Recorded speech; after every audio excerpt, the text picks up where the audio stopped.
सुजाता रोहित को ढूंढने के लिए घर के बाहर निकल ही रही होती है कि उतने में मेनका वहां पर रोहित को लेकर आती है।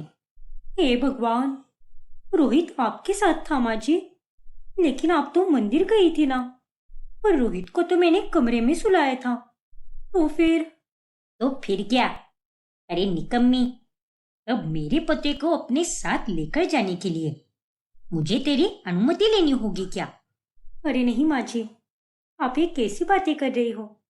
रोहित पर जितना हक मेरा है उतना ही हक आपका भी है, और आप तो इसकी दादी माँ हो। चल चल, सब समझती हूँ मैं। जरा अपनी हद में रहा कर, वरना मुझसे बुरा और कोई नहीं होगा। जी माँ जी, माफ कीजिए। मैं पहले मंदिर से आई और सबसे पहले अपने लाडले पोते से मिलने गई। तभी देखा कि ये उठ चुका है और इधर उधर देख रहा है। इसीलिए मैंने सोचा कि मैं इसे आंगन में ही घुमा कर लाती हूँ। अब चल, जल्दी से मेरे लिए गर्मा गर्म चाय और प्याज के पकौड़े बना। बाहर देख, मौसम एकदम मस्त बन गया है। लगता है आज तो जोरदार बारिश आने वाली है। ठीक है माँ जी, मैं अभी बना कर लाती हूँ। वक्त यूं ही गुजरता जाता है और रोहित अब बड़ा हो जाता है और गगन उसे एक बड़ी प्राइवेट स्कूल में पढ़ने भेजता है। अरे माँ, जल्दी से नाश्ता दे दो ना, मुझे और कोयल को स्कूल जाने में देर हो रही है। अरे हाँ बाबा, ला रही हूँ मैं।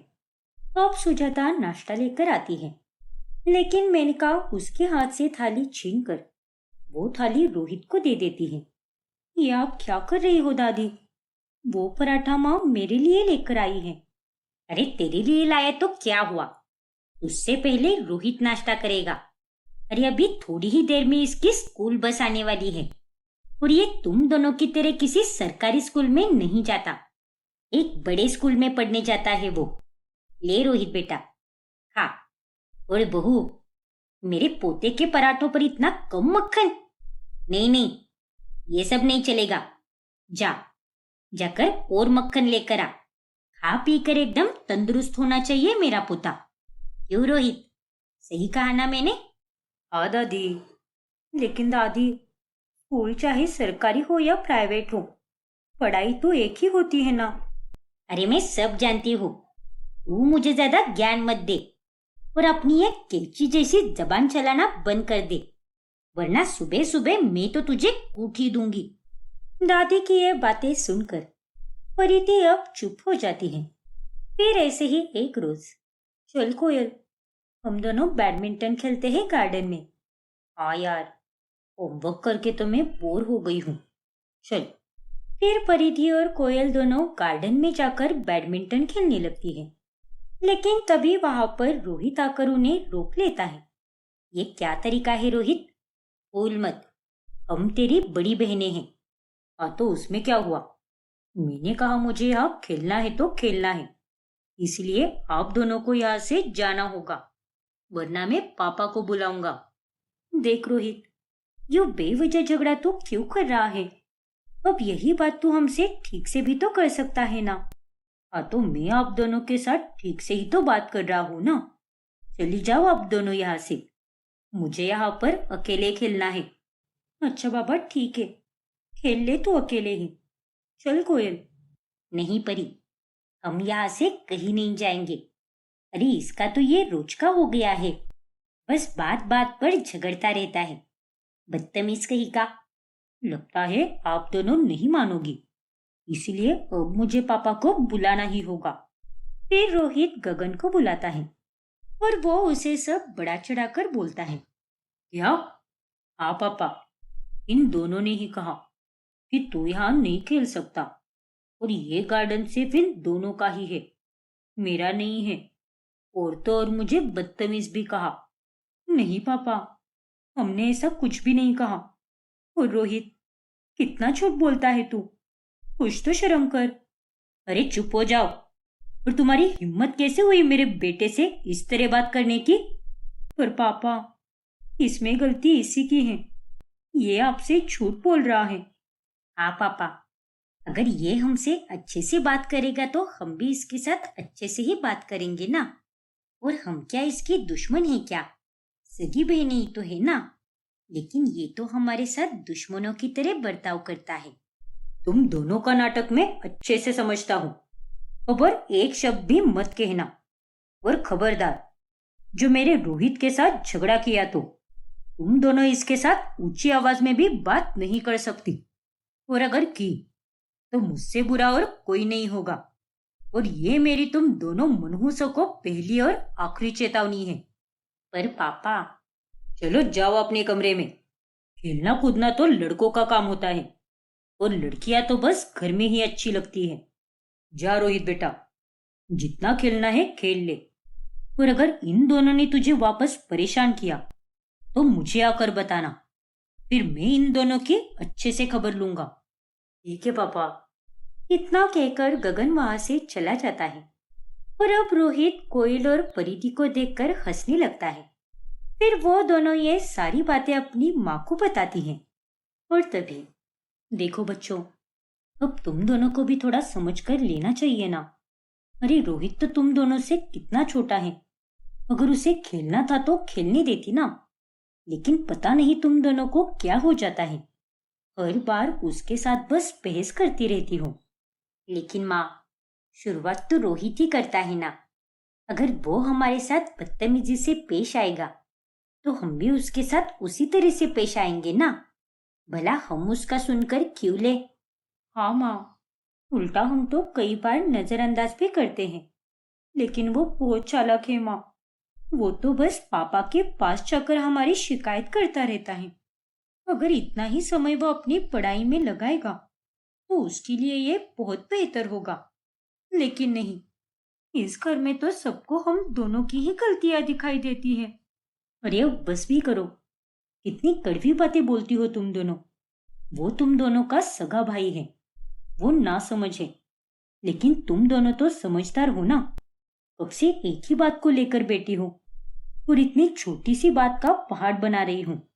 अब जाओ, कमरे में जाकर चुपचाप आराम करो। देखो, कितनी रात हो गई है। कोयल और परिधि को फिर से बहुत बुरा लगता है, और वो दोनों अब मायूस होकर अपने कमरे में चली जाती हैं। देखा ना परी, कैसे माँ ने भी हमें ही सुना दिया। अरे सब लोग तो यही कहते हैं कि ये छोटा है, लेकिन किसी को ये दिखाई ही नहीं दे रहा कि छोटा होने के बावजूद भी ये कितना चालाक है। इसे हमारे और घर वालों के बीच में ये आग लगा रहा है। वही तो कोयल, अरे सबको तो बस हमारी ही गलतियां दिखाई देती हैं, और उसकी शैतानियों के बारे में तो कोई कुछ भी नहीं बोलता। फिर रिजल्ट आने पर कोयल और परिधि अपनी एग्जाम में सबसे अधिक नंबर लाती हैं। वही दूसरी तरफ रोहित फेल होते होते बच जाता है। अरे, तुझे तो कितने कम नंबर आए हैं बेटा। अगर एक और नंबर कम आ जाता तो आज तो तू फेल ही हो जाता। अरे तुझे तो मैंने कितने अच्छे से पढ़ाया था, तो फिर तूने एग्जाम में जाकर कुछ लिखा नहीं क्या। वो माँ, अरे कोई बात नहीं, कम मार्क्स मिले तो क्या हुआ, हमारे बेटे ने बहुत अच्छे नंबर लाए हैं। और बेटा, तुझे नई साइकिल चाहिए थी ना, तो मैं तुझे वो साइकिल दिला दूंगा। सच में पापा, थैंक यू सो मच।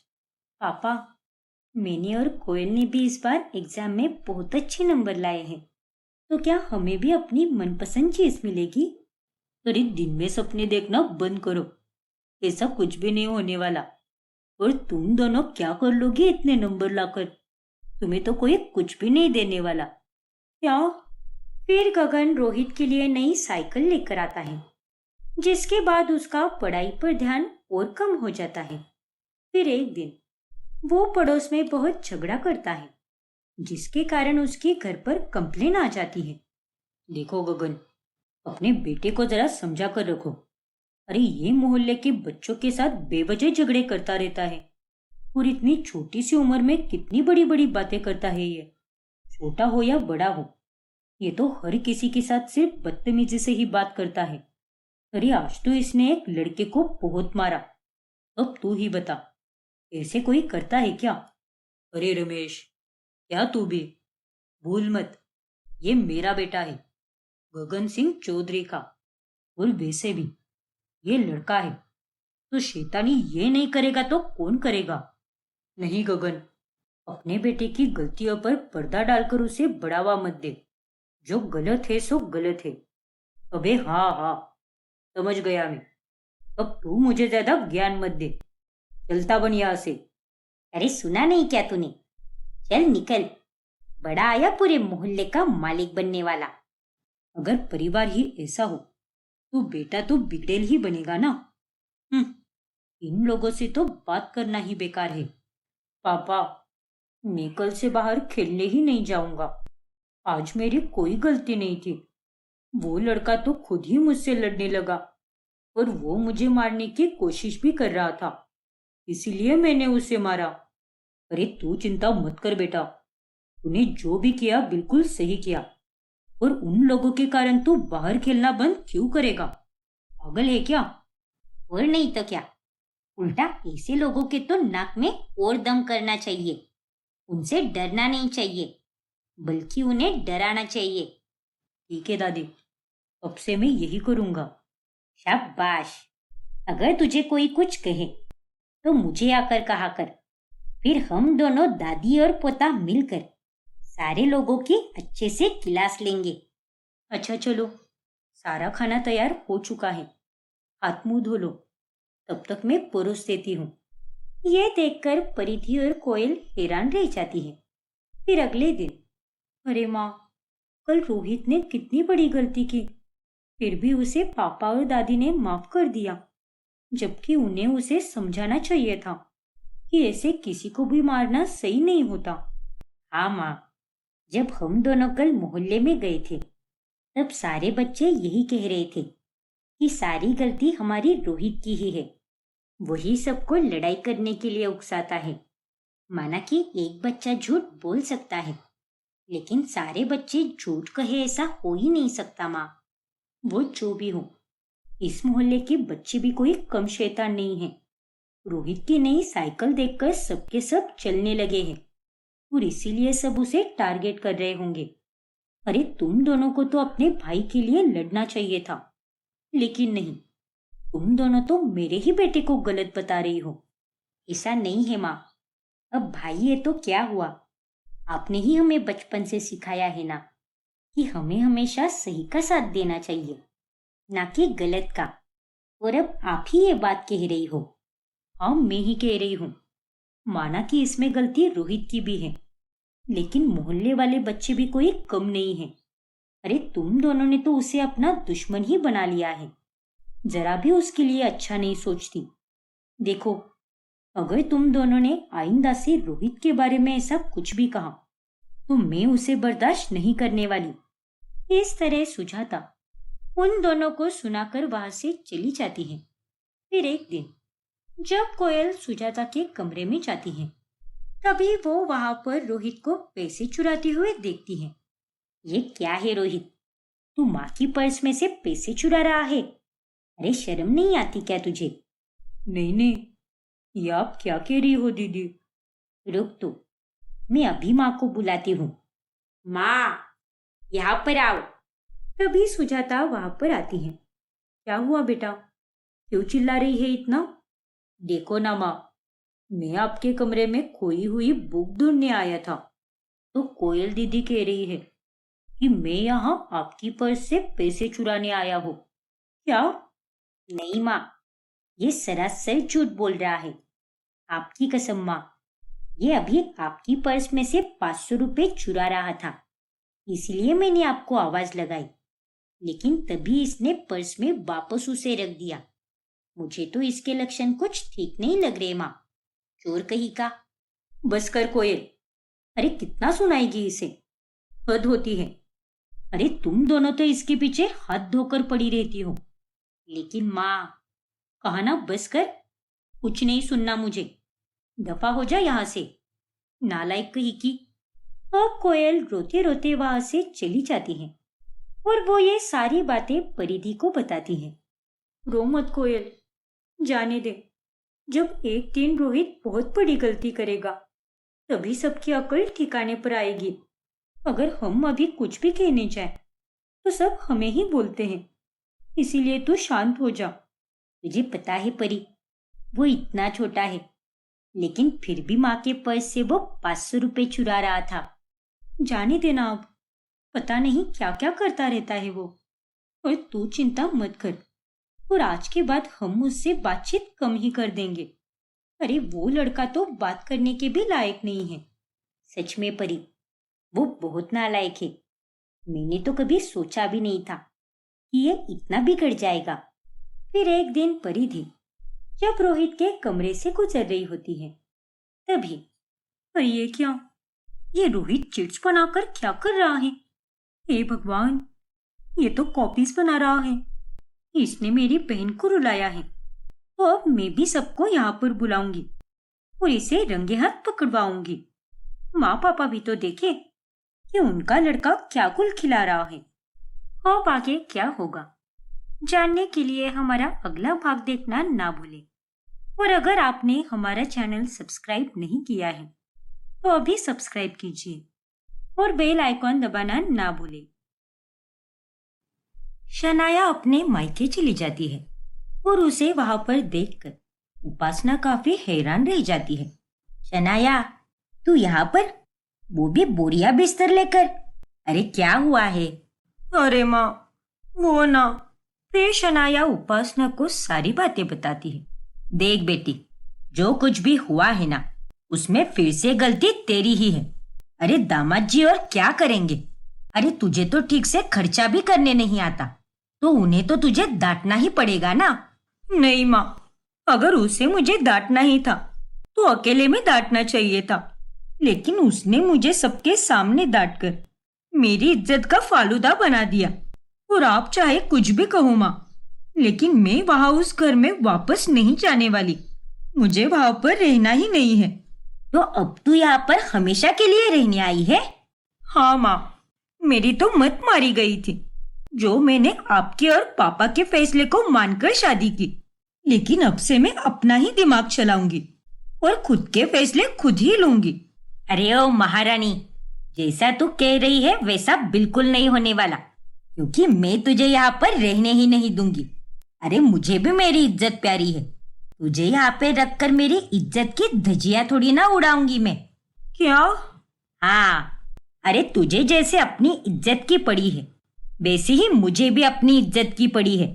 अरे तू यहाँ पर थोड़े दिनों के लिए रहने आ जाती तो वो कोई और बात होती, लेकिन अगर तू यहाँ पर हमेशा के लिए रहेगी तो अड़ोस पड़ोस के लोग क्या बोलेंगे? उन्हें तो बातें बनाने का मौका ही मिल जाएगा। ना बाबा ना, तू यहाँ पर नहीं रहेगी मतलब नहीं रहेगी। पर माँ, अरे इतनी भी बुज़दिल मत बनिए, रहने दो ना मुझे यहाँ पर। अब आपने भी मुझे घर में नहीं लिया तो मैं कहाँ पर जाऊंगी माँ? अपने ससुराल। अरे हम लोग क्या पागल नहीं है? हमने अच्छे से देख परख कर तेरी शादी कराई है। झोपड़ी में तो नहीं रहता ना वो, दाल पानी तो नहीं खाती ना।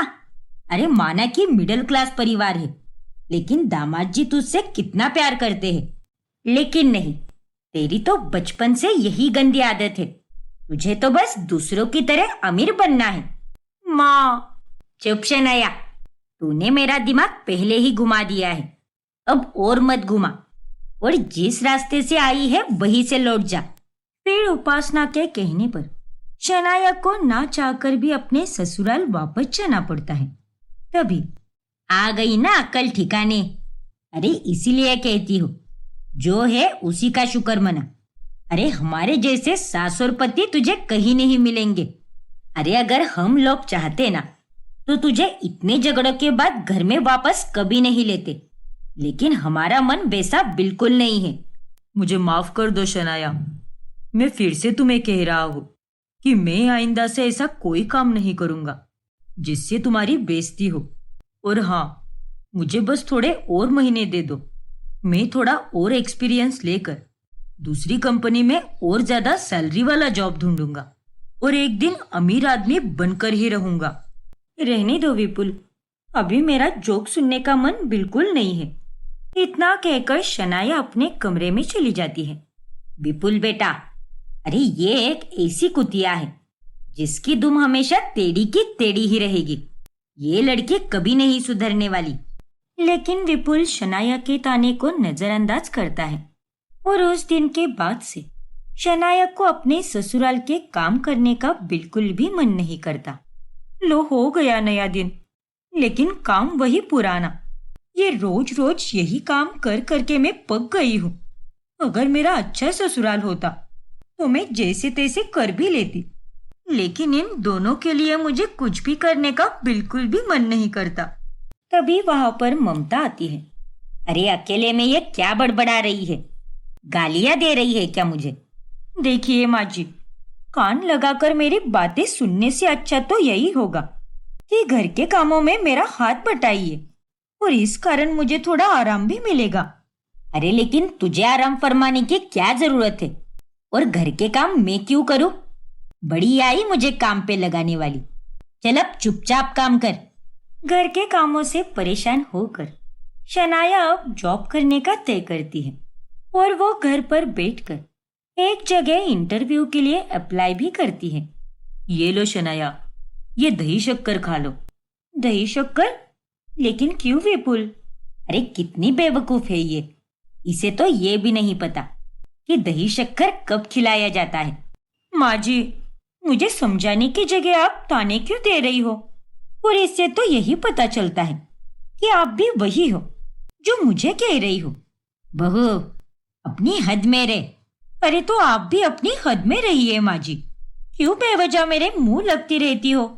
अरे बस बस माँ, जाने दो ना, वो शुभ काम के लिए जा रही है। कोई शनाया, जब भी कोई बाहर किसी शुभ काम के लिए जा रहा होता है तो उसे दही शक्कर खिलाया जाता है ताकि वो काम सफल हो सके। अच्छा, ऐसी बात है क्या? तो फिर खिला दो, क्योंकि मुझे जॉब की सख्त जरूरत है, पैसों के लिए भी और अपनी सास से दिन भर छुटकारा पाने के लिए भी। फिर विपुल शनाया को दही शक्कर खिलाता है। लेकिन जब शनाया इंटरव्यू के लिए जा रही होती है तभी रास्ते में चोर चोर, मेरी बैग! अरे नहीं, ये क्या? वो चोर तो उस आदमी की बैग लेकर भाग रहा है। फिर शनाया तेजी से भागकर उस चोर को पकड़कर खूब मारती है और उससे वो बैग छीन लेती है और वो चोर मार खाकर भाग जाता है।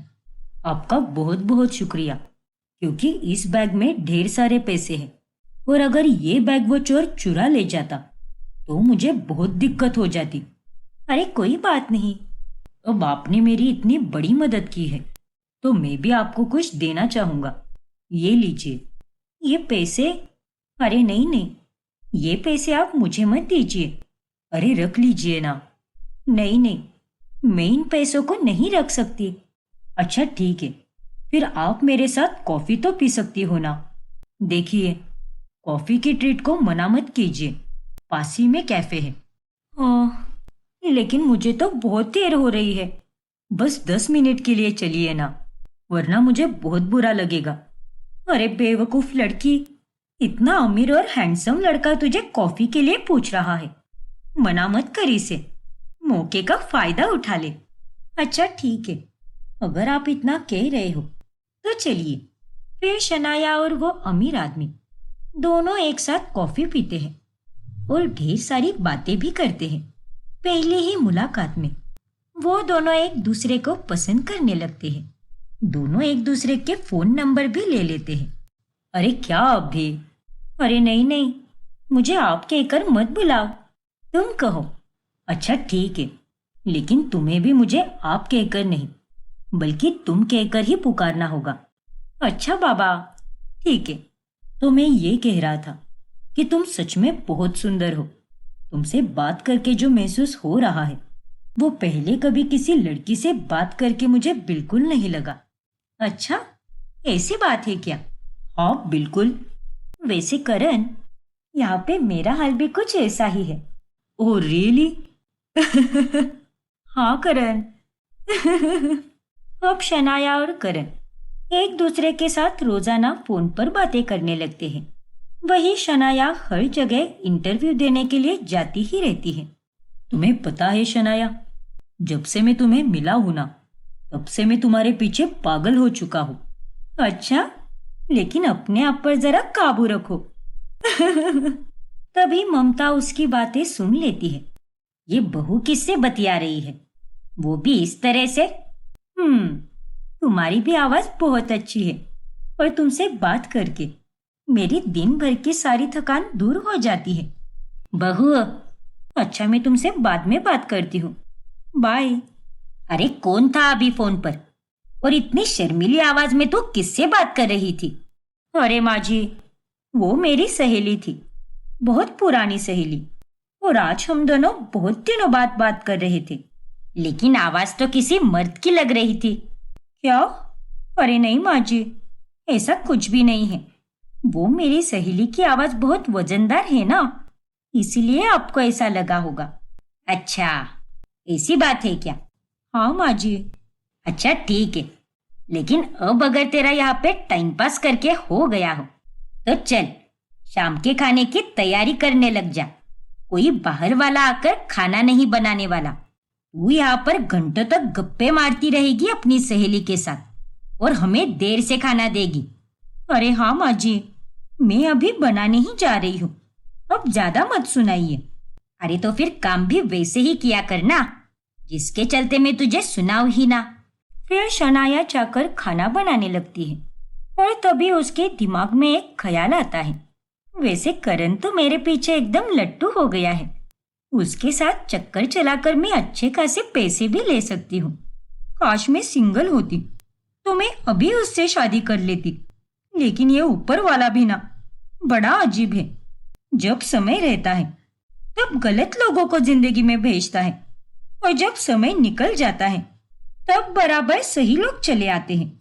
शनाया को बस करण के पैसों से मतलब रहता है, लेकिन करण के दिल में गुजरते दिनों के साथ शनाया के लिए प्यार बढ़ने लगता है और एक दिन वो उससे अपने प्यार का इजहार कर देता है। I love you Shanaya. मैंने आज से पहले कभी किसी से इतना प्यार ही नहीं किया, क्योंकि तुम्हारे आने से मेरी जिंदगी में अलग ही रौनक छा गई है। क्या तुम मुझसे शादी करोगी? हाँ। अरे क्या हुआ, शादी का नाम सुनकर इतना चौंक क्यों गई तुम? तुम्हें मैं अच्छा नहीं लगता क्या? अगर ऐसी बात है तो ठीक है, मैं तुम पर कोई जबरदस्ती नहीं करूंगा। अरे नहीं करण, ऐसी कोई बात नहीं है, मुझे भी तुम बहुत पसंद हो। मेरा मतलब मुझे भी तुमसे धीरे धीरे प्यार होने लगा है। लेकिन क्या जान, जब तुम राजी और मैं भी राजी तो फिर तुम्हें किस बात की फिक्र है? और मुझे पता है तुम्हारे माँ पापा भी मुझे स्वीकार कर ही लेंगे। हे भगवान, अब मैं क्या करूं? मेरे दिमाग की बत्ती ही गुल हो गई है। ये किस मुश्किल में फंस गई मैं।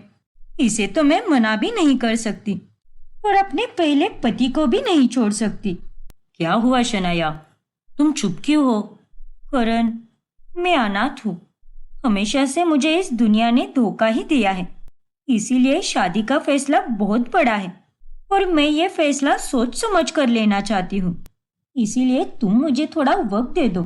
ओके जान, कोई बात नहीं, तुम्हें जितना वक्त लेना है ले लो। लेकिन मुझे तो ये बात पता ही नहीं थी कि तुम एक अनाथ हो। हाँ करण, मेरे माँ पापा मुझे बचपन में इस दुनिया से छोड़कर चले गए और उसके बाद तो मैं अनाथ आश्रम में ही रहने लगी। ओह, ऐसा है क्या? हाँ करण, देखो बेबी, अब मैं चलती हूँ, मुझे बहुत काम है। ठीक है शनाया, चलो मैं तुम्हें ड्रॉप कर देता हूँ। अरे नहीं करण, मैं चली जाऊंगी। शुक्रिया। फिर शनाया वहां से चली जाती है और वो पूरी रात उस बारे में ही सोचती है और तब जाकर उसके दिमाग में एक सुझाव आता है। मुझे तो हमेशा से ही एक अमीर पति चाहिए था और अब तो मुझे किस्मत भी अमीर पति दे रही है, तो मैं ये मौका बिल्कुल नहीं छोड़ूंगी और इसीलिए मैं करण से शादी जरूर करूंगी। फिर शनाया करण को शादी के लिए हाँ बोलती है और ये खबर सुनकर करण की खुशी का कोई ठिकाना नहीं रहता। अरे वाह, शुक्रिया शनाया, तुम सोच भी नहीं सकती कि मैं ये खबर सुनकर कितना खुश हुआ हूँ। लेकिन करण, मेरी एक शर्त है। शर्त? कैसी शर्त? मैं शादी के बाद भी काम करूंगी और तुम मुझे काम करने से कभी नहीं रोकोगे। लेकिन शनाया, मैं इतना अमीर हूँ तो तुम्हें काम करने की क्या जरूरत है? तुम आराम से बैठकर अपनी लाइफ जी सकती हो ना। हाँ करण, वो तो मैं जानती हूँ, लेकिन मुझे इंडिपेंडेंट रहना है, अपने पैरों पर खड़े रहना है, अपने करियर को सेट करना है। इसीलिए मैं जॉब नहीं छोड़ूंगी। मेरी हमेशा नाइट शिफ्ट रहती है, लेकिन तुम्हें इससे कोई दिक्कत नहीं होनी चाहिए। और अगर है, तो फिर मैं ऐसे आदमी के साथ नहीं रह सकती, क्योंकि वो आदमी मेरी इच्छा और सपनों को समझ ही नहीं सकता। लेकिन शनाया, अच्छा ठीक है, अगर तुम्हारी खुशियां अपने सपनों को साकार करने में ही है, तो मैं तुम्हें बिल्कुल नहीं रोकूंगा। तुम शादी के बाद भी जॉब कर सकती हो, मुझे उससे कोई प्रॉब्लम नहीं है। शुक्रिया Karan. Love you. Love you too sweetheart. इस तरह से करण शनाया के झूठ में फंस जाता है और वो दोनों शादी भी कर लेते हैं। अब आगे क्या होगा? शनाया अपने दो दो पतियों को कैसे संभालेगी? जानने के लिए हमारा अगला एपिसोड देखना ना भूलें। और अगर आपने हमारा चैनल अभी तक सब्सक्राइब नहीं किया है, तो अभी सब्सक्राइब कीजिए और बेल आइकॉन दबाना ना भूलें। क्या मतलब बिट्टी बहू मिल नहीं रही? ऐसे अचानक से वो कैसे गायब हो सकती है? और नहीं तो क्या, अरे ऐसा भी तो हो सकता है ना कि वो अपने माई बापू के घर गई हो। नहीं अम्मा, वो वहां पर भी नहीं है। हम गए थे वहां पर वहां पर भी ताला लगा हुआ था। हे राम जी, बिट्टी बस सही सलामत हो। तभी वहां पर बलवंत के आदमी आते हैं। साहब, वो आपकी बहू और उसके माई बापू, उन तीनों को गांव की सीमा के पार जाते हुए देखा गया। हमारे दूसरे आदमी उन्हें पकड़कर ला ही रहे हैं। यह खबर सुनकर सभी चौंक जाते हैं और थोड़ी ही देर में उदय, शारदा और बिट्टी तीनों वहां पर आ जाते हैं। तभी बलवंत उदय को खूब सुनाता है। क्यों रे नालायक, कहाँ चला गया था तू? अपनी बेटी को लेकर इस गांव से और हम सबसे दूर भागने की फिराक में था क्या? हाँ? नहीं साहब, वो मैं। बता, आज तो तेरी चमड़ी ही उधेड़ के रख दूंगा। माफ कर दीजिए साहब, फिर ऐसा कभी नहीं होगा। बिट्टी अब आपकी अमानत है साहब। अब माफी मांगने से कोई फायदा नहीं। आज तूने जो किया है वो फिर से ना करे, इसीलिए तुझे कोई बड़ी सजा देनी पड़ेगी। ओए, मारो इसे और तब तक मारते रहो जब तक इसकी अकल ठिकाने पर ना आ जाए। साहब, नहीं साहब, नहीं, मत मारो मेरे बापू को, छोड़ दो उन्हें। कि तभी रणवीर आकर उन्हें रोक लेता है। रुक जाओ, इन्हें मत मारो। गांव से भागने का सुझाव इनका नहीं था, बल्कि मेरा था। क्या? हाँ, मैंने ही बिट्टी और उसके माई बापू से कहा था कि ये गांव छोड़कर दूर पहाड़ों के पार वाले गांव भीमपुर चले जाओ, ताकि बिट्टी आपके हाथ ना आ पाए और ना ही उसके माई बापू। मैं बिट्टी को यहाँ पर रहकर परेशान होते हुए नहीं देख पा रहा था, इसीलिए मैंने ये सब किया। रणवीर, ये तूने सही नहीं किया। अब तुझे इसकी कीमत चुकानी पड़ेगी। अब तो ये लड़की चाहकर भी कहीं नहीं जा पाएगी, क्योंकि अब मैं इसके साथ पहले से भी ज्यादा सख्ती से पेश आऊंगी। बहुत पर निकल आए हैं ना तुम दोनों के, जो अपनी मन की कर रहे हो, और वो भी हम बड़ों की नाक के नीचे। फिर बलवंत रणवीर को खूब मारता है और उदय और शारदा को अब दूसरे गांव में भेज दिया जाता है, जिस कारण बिट्टी अब और दुखी हो जाती है। फिर रात में, मुझे माफ कर दीजिए, मेरे कारण आपको काका ने कितना मारा। इसमें तुम्हारी कोई गलती नहीं है बिट्टी, तो तुम मुझसे माफी मत मांगो। ठीक है जी, लेकिन काका ने मेरे माई और बापू को मुझसे अब बहुत दूर भेज दिया, तो अब मैं उनसे कभी मिल भी नहीं पाऊंगी। अरे क्यों नहीं मिल पाओगी? मैं हूं ना, मैं तुम्हें तुम्हारे माई बापू के पास लेकर जाया करूंगा। जब जब तुम्हें उनकी याद आए, तुम मुझे बता देना, ठीक है ना? ठीक है जी, मैं आपको बता दूंगी। वैसे बिट्टी, मुझे तुम जी जी कहकर मत बोलो, बल्कि तुम तो मुझे सखा कहकर पुकारो। हम दोनों का रिश्ता दुनिया के लिए पति पत्नी का है, लेकिन आपस में तो हम दोनों अच्छे दोस्त हैं ना। क्यों मेरी प्यारी सखी? हाँ सखा, आपने बिल्कुल सही कहा, लेकिन मैं अम्मा और काका के सामने आपको जी ही कहकर पुकारूंगी, वरना वो दोनों तो मुझे फिर से डांटेंगे। हाँ बिट्टी, कोई बात नहीं। इस तरह रणवीर और बिट्टी के बीच अब एक प्यारी सी दोस्ती की शुरुआत हो जाती है।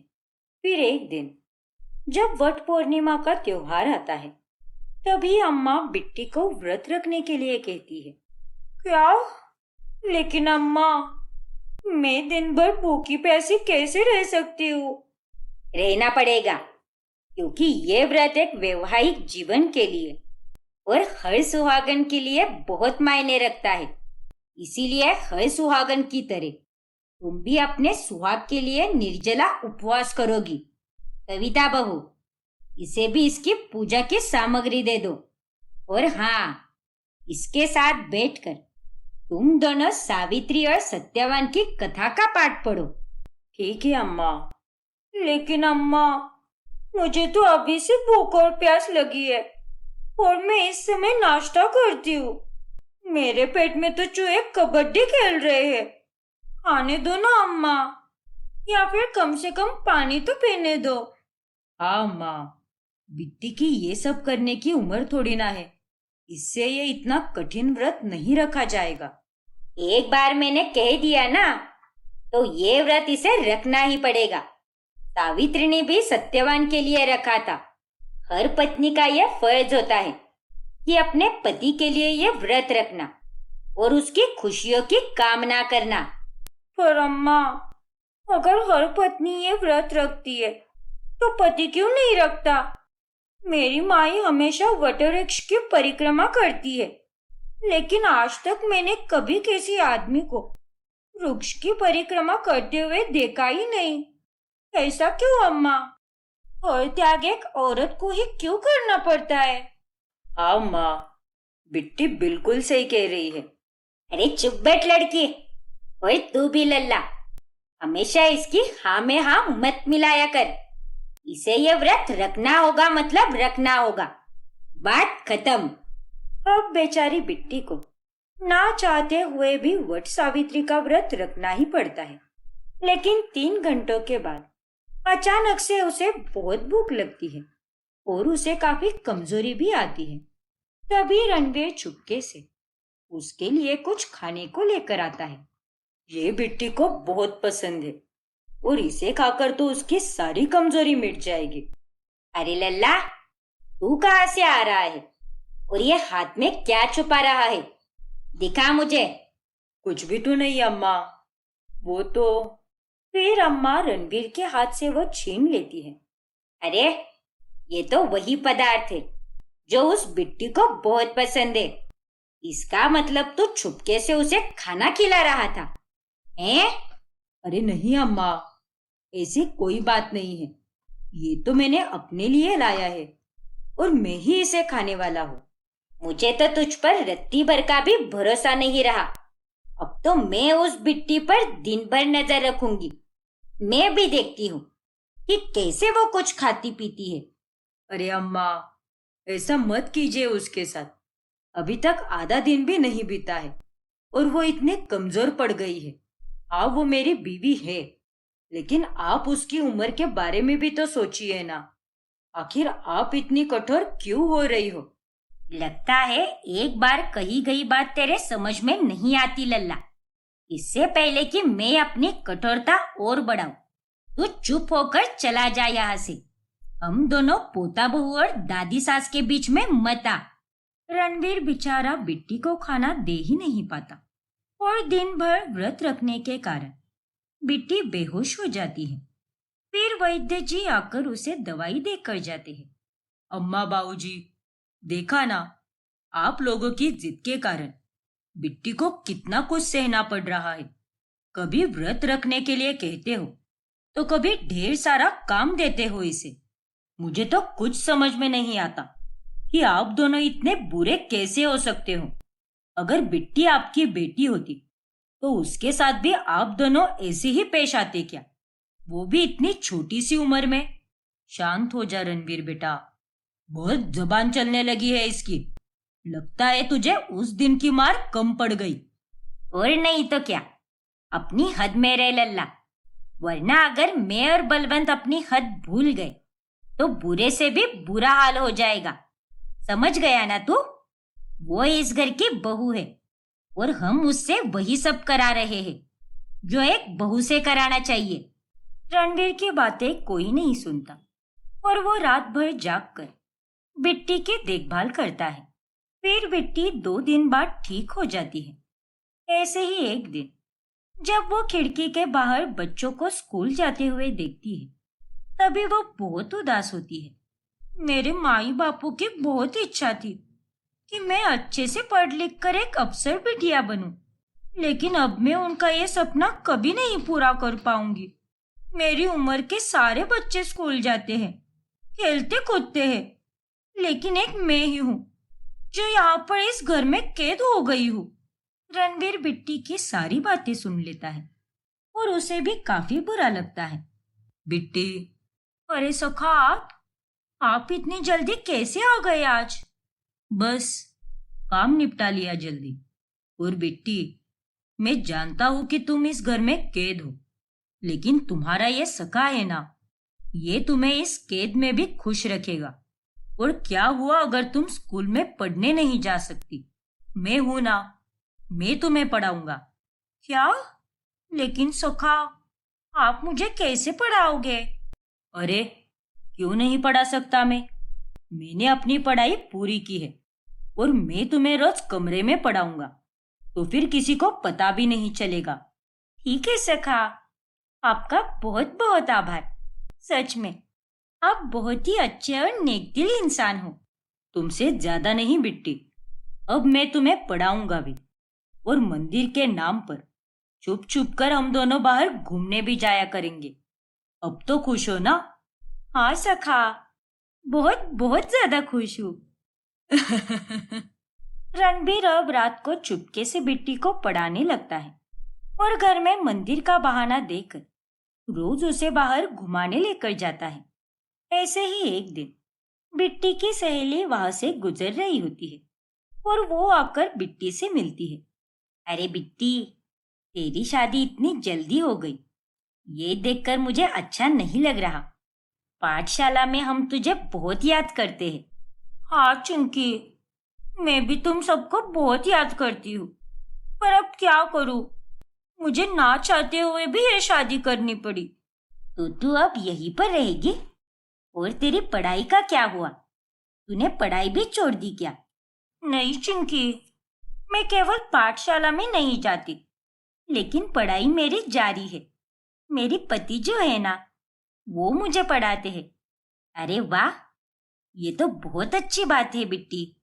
बलवंत बिट्टी और उसकी सहेली की सारी बातें सुन लेता है और वो बिट्टी के कमरे में जाकर सारी किताबें निकालकर उसे आग लगा देता है। नहीं बाबूजी, ये आपने क्या कर दिया? ये सारी किताबें बिट्टी की थी। अरे मूर्ख लड़के, तुझे 1000 बार समझाया है हमने कि इस लड़की का साथ मत दे। अरे क्यों इसे पढ़ाना लिखाना चाहता है जब इसे सारी उम्र चूल्हा चौकाई करना है? लल्ला, भूल गया क्या? हमारे में लड़कियां पढ़ा नहीं करती, वो हमेशा अपने पति से एक क्या कोसों कदम दूर रहती है। अब जाने दीजिए ना, बिट्टी तो सारा काम करने के बाद ही पढ़ती है, वो भी हमारे सामने नहीं, बल्कि अपने कमरे में जाकर। अगर उसके पढ़ाई करने से किसी भी काम में दिक्कत नहीं आ रही तो उसे पढ़ने दीजिए ना।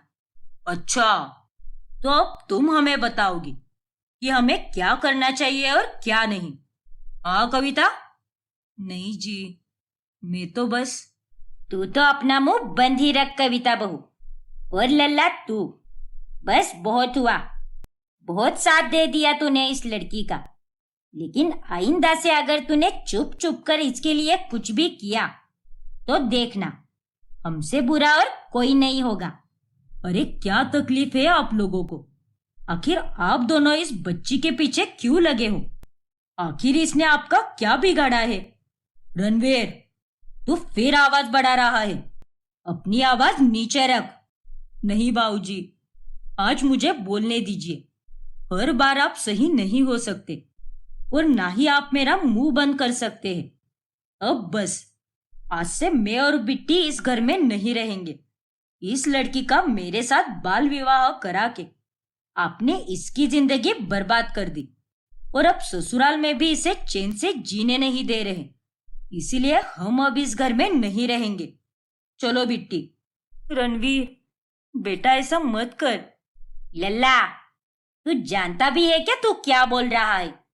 हाँ अम्मा, मैं पूरे होश में हूँ और मैं सच में यहाँ से जा रहा हूँ। मेरी नजर में आपके लिए और बाबूजी के लिए बहुत इज्जत थी, लेकिन अब सब खत्म हो गई है। आप दोनों मेरे मन से पूरी तरह उतर चुके हैं।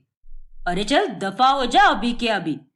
मैं भी देखता हूँ कि तू हमारे बगैर बिट्टी के साथ अकेला कैसे रह पाता है। अरे तू तो मेरे कारोबार के सहारे जी रहा था, 2 पैसे जुटा रहा था, लेकिन मेरे सहारे के बिना तू कुछ नहीं कर पाएगा। ये आपकी गलतफहमी है बाबूजी। अब तक मैं चुप रहा, लेकिन चुप रहने पर आप और अम्मा कुछ ज्यादा ही करने लगे हो और अब पानी मेरे सर के ऊपर जा रहा है। मैं इस बच्ची के साथ और ज्यादा गलत नहीं होने दूंगा।